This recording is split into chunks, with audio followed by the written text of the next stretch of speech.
kakain na naman kami ulit ni Ate Ika. Yung alam namin, ano nga ba yan? Itlog na may kamatis at saka sibuyas. Kain ka nun? Kakain ka? May sibuyas? At saka kamatis? Ha? Kakain ka? Very good. Kakain daw siya. Yan siya, oh. Nasunog. Kasi umakit ako sa taas. Tapos, yung kanin namin na Ate Ika, hati kami. Tapos siya may Energin. Ako ayaw kong magkape kasi hindi ako nakatulog kagabi dahil sa kape. Kain tayo. Ang init sa Pinas. Hindi man tayo makapunta ibang bansa kaya wala man tayo passport. Ha?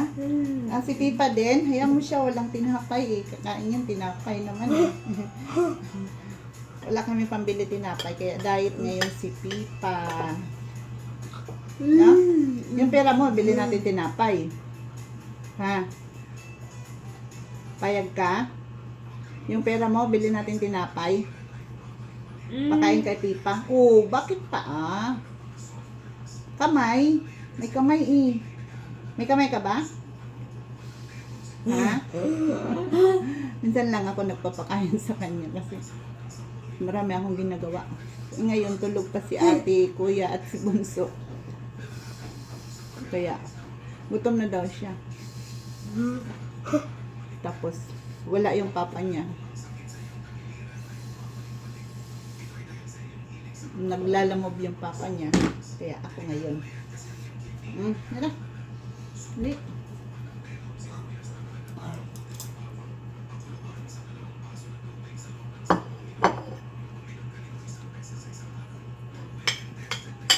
Mainit? Mainit ba? Mainit. Mainit pa ng kanin. Yung ano namin to, bahaw namin kagabi. Iniinit ko lang. Ang paa ay baba. Iniinit ko lang. Ayaw ko magsangag. Ano yun? Makate? Makate? Makate ba? Ano? Dito, Makate? Dito? Oo. Mamaya maligo tayo. Tapos natin kain. Tapos namin kain, ligo kami kasi nangangati siya. Papalit ako ng cover ng kama. Kasi ako man din nangangati. Pero wala pang 1 week yung aming cover ng kama. Grabe kasing init. Tapos yung aso niya si Pipa, naglalagas. Pumupunta, doon talaga natutulog sa kwarto. Ayaw man humiwalay sa kanya. Kaya pati ako nangangati. Pero niligo lang yan nung isang araw. Kasi pag hindi mo siya liguin, dumudugo yung ilong. Kung hindi kami mag-aircon. Kaya liguin talaga siya.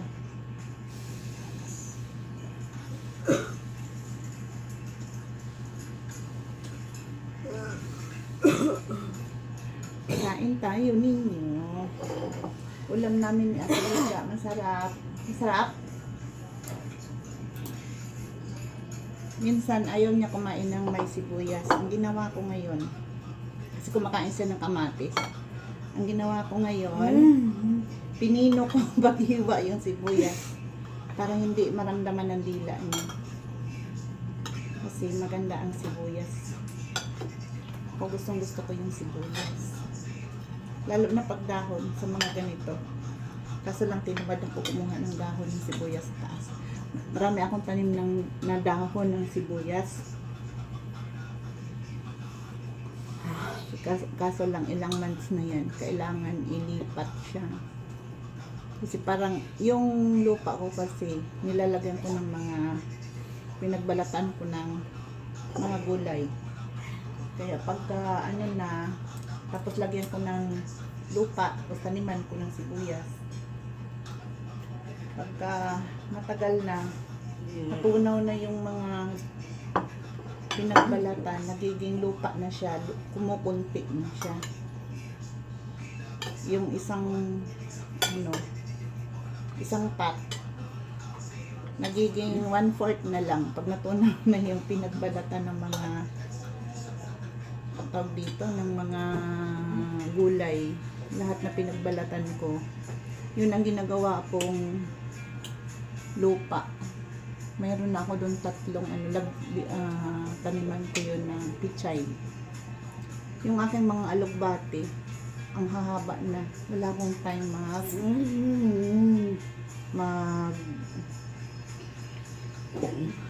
mag ano bang tawag doon?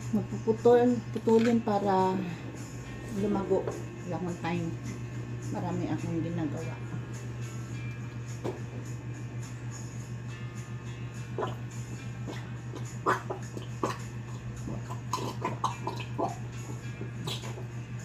Gutom na siya. Kasi ano na eh. 11 na pala. Kanina pa niya siya. Kain daw kami. Kaso nga lang. Hindi nga ako nakatulog kagabi. Ewan ko, ba't hindi ako naantok. Bago kasi matulog kagabi, mga 9, kumain ako. Tapos uminom ako ng kape na walang asukal. Gusto ko yung kape lang. Hindi na tuloy ako nakatulog. So, maligo mamaya. Then try ko baka antukin ako. Naantok naman ako pero ewan ko bakit gising yung utak ko. Ganyan ako pagka minsan yung may problema.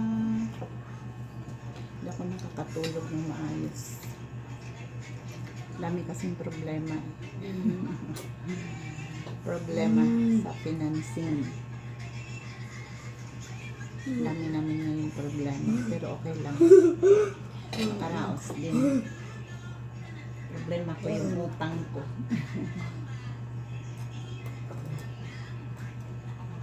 Pero nakikipag-usap naman ako sa inutangan ko.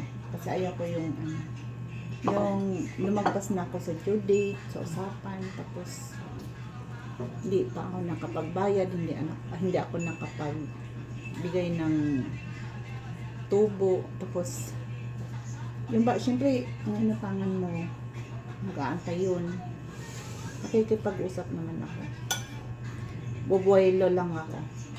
Grabe kasi ngayon yung mahal ang tuition fee. Tuition fee ngayon yung inuuna muna namin para pag 1 year na lang kasi makatapos na silang dalawa.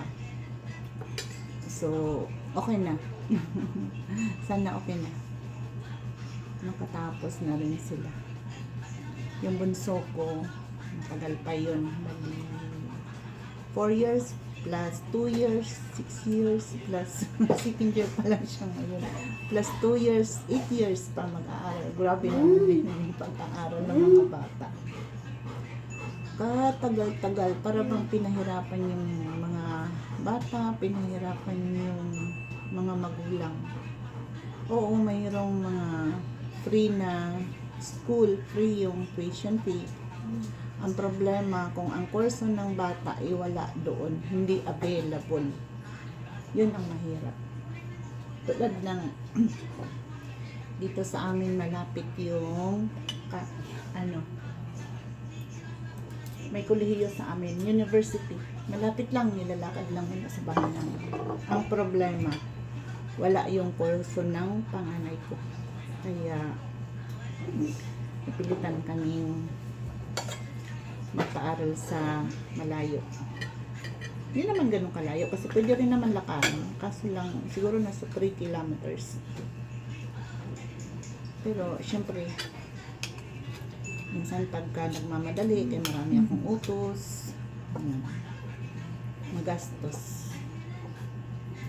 Pero mas magastos mag-aral, magpaaral na nagbo-boarding house. Kasi babayad ka ng boarding house, then pamasahe pa nila, tapos mahirap. Tulad sa lugar namin, tatawid ng dagat. Paano na lang kung maalon, walang kakainin yung estudyante. Kaya mas gusto ko rin naman dito na lang. Anyway, mahal din yung mahal din yung tuition fee. Sa ngayon, mahal na nga ngayon talaga lahat. Napakamahal na nung nag-aaral ako ng high school, first year high school. Ang kilo ng bigas is 6 pesos. Ngayon, Diyos niyo, 60 pesos. Nadagdagan ng zero. Sobrang mahal. Si Ate Ika naman is tuloy-tuloy naman siya mag-aral. Tuloy-tuloy ka mag-aral? Ha? Oo. Tuloy-tuloy din siya mag-aral. Pero ano kasi siya, hanggat sa gusto niya lang. Hanggat sa gusto niya. Pero masipag siya mag-aral. Problema nga lang, hindi siya makapagsulat. Tapos hindi siya marunong magbilang. Hindi ka marunong magbilang?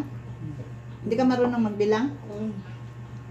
Ay, dapat marunong na magbilang. Di ba tinuturuan ikaw ni teacher? Ni Ma'am Cecil. Katukaya ko yung teacher niya. Ginakain mo na kami. Bye-bye. Bye-bye na.